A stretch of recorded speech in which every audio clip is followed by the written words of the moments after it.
ako sa panahon ng kalungkutan.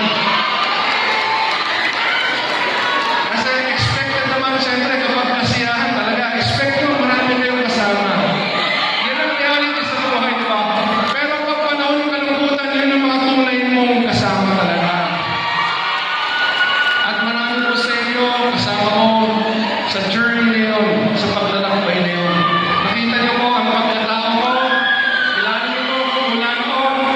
Since 2004, nung nagsimula ako bilang katapamahala ng tanggapan ni Congressman Tony Zamora. 21 years ago, yung Francis Zamora ang kilala niyo noon, yung pa rin ang Francis Zamora na ngayon. And I will continue to be the Francis Zamora for someone. And I'm very, very thankful. Honestly, yung ganitong klase magsalubong, nandito lahat ng biyado, nakikita ko yung kasiyahan sa inyong mga mukha, sa inyong mga mata.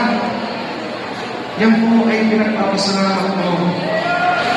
At siguro sa dito, meron tayong nagawa para maging masaya kayo, di ba? Because genuine happiness has a reason, di ba?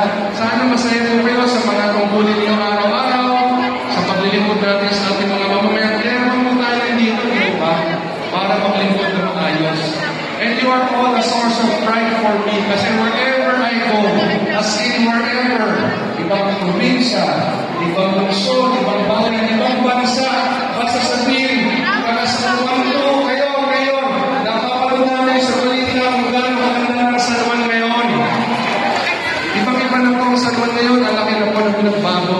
Tuwing narinig ko po yung nakakataba ng puso. Dahil po, yung pinagsuminawan natin, nagbunga na ho. Nagbunga na at patuloy na magbunga.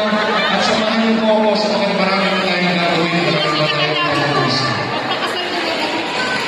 And because it's my birthday, allow me to share some blessings with